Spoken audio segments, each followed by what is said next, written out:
कभी कभी हमारी कुछ गलतियां ऐसी होती हैं जिसके कारण हमको दुख भोगना भी पड़ता है। जैसे कल कथा में अपन ने श्रवण करा कि दक्ष प्रजापति ने शंकर भगवान का अपमान किया, शिव जी को अपशब्द कहा, ताने दिए, आड़ा टेढ़ा बोला। क्यों बोला?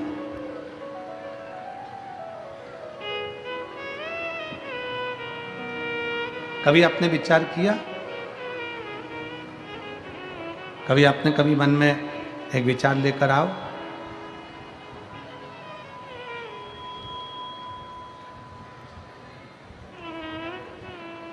कई लोग कहते हैं गुरुजी हम दिन रात भगवान का भजन करते रहते हैं, दिन रात हम भगवान को पुकारते रहते हैं, दिन रात हम भगवान की भक्ति करते रहते हैं।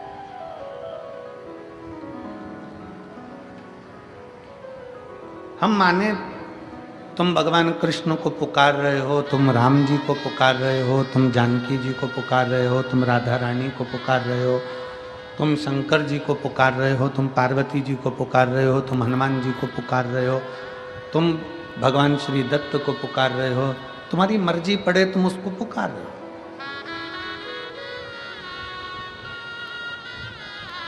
चौबीस घंटे माला पकड़कर बैठे हो, किसको पाने के लिए? तो कि मदन मोहन हमको मिलेंगे, भगवान हमको मिलेंगे। परशु महापुराण की कथा कहती है मद और मोह ये दोनों जाएगा तब तो मदन मोहन आएगा। जब मद और मोह ही नहीं जाएगा तो मदन मोहन कहां से आएगा? हमारे भीतर का अहंकार जाए, हमारे भीतर की अहमता जाए, हमारे भीतर का लोभ जाए, तृष्णा जाए, तब भगवान अंदर है। कल हम प्रसंग सुन रहे थे, दक्ष प्रजापति का प्रसंग स्मरण कर रहे थे। दक्ष प्रजापति शिव जी को कितना आड़ा टेढ़ा बोला, शंकर भगवान को कितने कितने अपशब्द दक्ष प्रजापति ने कहे, और आखिरी में दक्ष प्रजापति ने कह दिया शंकर तुम शमशान में निवास करो। कितना कितना अपशब्द कहा गया, कितना कितना ताना दिया गया, कितनी कितनी अपशब्द बोले गए, और आखिरी में कह दिया गया कि शंकर तुम शमशान का निवास करो। अब जितने लोग बैठे हैं, जितने शिव भक्त बैठे हैं, जरा विचार करिएगा। दक्ष प्रजापति ने अपनी कन्या सती का विवाह शिव जी के साथ करा। फिर ऐसा कौन सा झगड़ा था दक्ष प्रजापति और शंकर भगवान का कि दक्ष प्रजापति शिव जी को गाली पर गाली देते रहे? ऐसा कौन सा कारण था कि दक्ष प्रजापति का अपना खुद का शीश शंकर भगवान ने कटवा दिया? ऐसा कौन सा कर्म का भोग दक्ष प्रजापति को भोगना पड़ा कि दक्ष प्रजापति के प्राण छूट गए, शीश अग्नि में जाकर गिर गया और बकरे का मुंह लग गया? ये कर्म दंड नहीं तो और क्या है? क्यों, किस लिए?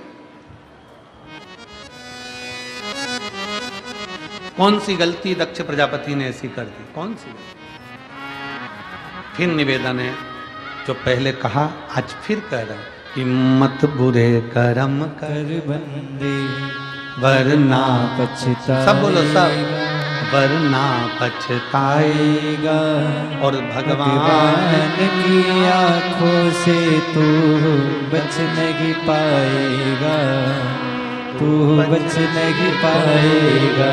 कौन सा कर्म दक्ष प्रजापति ने कर दिया था जिसके कारण बस दक्ष प्रजापति शंकर के द्रोही हो गए थे? कौन सा कर्म दक्ष प्रजापति ने कर दिया था जिसके कारण दक्ष प्रजापति का सिर कट गया था? कौन सा कर्म दक्ष प्रजापति ने कर दिया था कि दक्ष प्रजापति का सिर कटकर अग्नि में गिर गया था?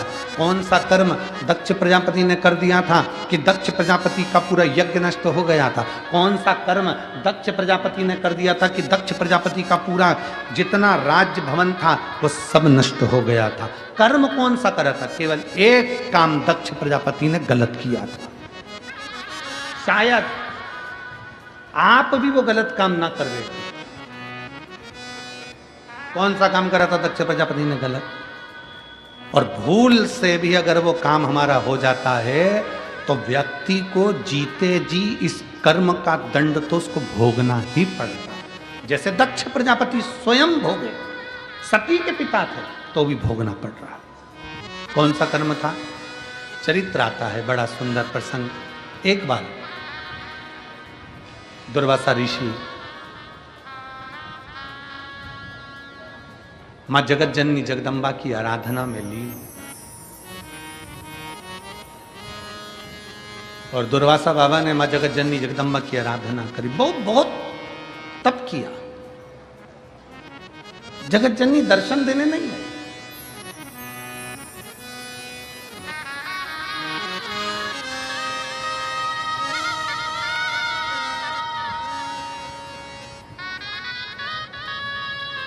और मेरे आने में बुलाने में क्या कमी रह गई, आप आए